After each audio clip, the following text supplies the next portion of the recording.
You don't know me, so let me make this perfectly clear. This kind of thing doesn't happen to guys like me. Ever. I had not prepared for this, never even dreamed of this. Now somehow I had to hold it together like this was not the greatest shock of my life. Like a call up to the big leagues. Bono on the phone, Pope on the porch, all at once. Sure, I said. I have no idea how that came out. Cool and calm, or voice cracking like a teenager. In any case, she started walking and I followed her. It was the longest elevator ride of my life, neither of us saying anything. How many floors did this building have anyway? Finally, when we got to the, 312th floor, there was a ding and I jumped. She started to giggle and then I laughed out loud. I followed her out the door and down the hall. We never said a word and didn't feel weird. Not at all. She opened the door and we went inside. The room was dark and she closed the door behind us without turning on a light. The next thing I knew, my lips were on hers. Not crazy, movie style, but gentle. Just barely making contact, and it was exquisite. Every touch brought this new sensation.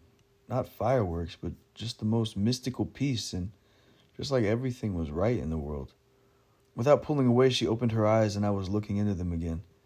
In the most natural way, we stepped over to a sofa, sat down, and started again. I don't know how long it went on. Suddenly, reality broke in with a thud. This time we both jumped. Roommate. Why didn't I think of that? Well, I thought I'm glad I didn't. I wouldn't have missed what just happened for anything in the world. The light came on, and there was another girl standing by the door. She was hanging up her purse. Didn't even notice me. The girl said, "Want to watch TV?" And she immediately flipped it on and sat down. Had I become invisible at some point and not realized it? I looked at the beautiful face inches from my face, and it said, "She's just this way." Well, this put a new spin on things. I had a funny thought and smiled to myself. With a new sense of confidence, I looked straight ahead and said it out loud. And scene. I turned to look at her, and she was struggling to hold in a laugh. Well, I'd better go, I said. But I'll see you tomorrow, okay? Sure, she said. I headed for the door. I turned back and caught one last look at her. As I walked out, I heard her roommate say, "So who was that?"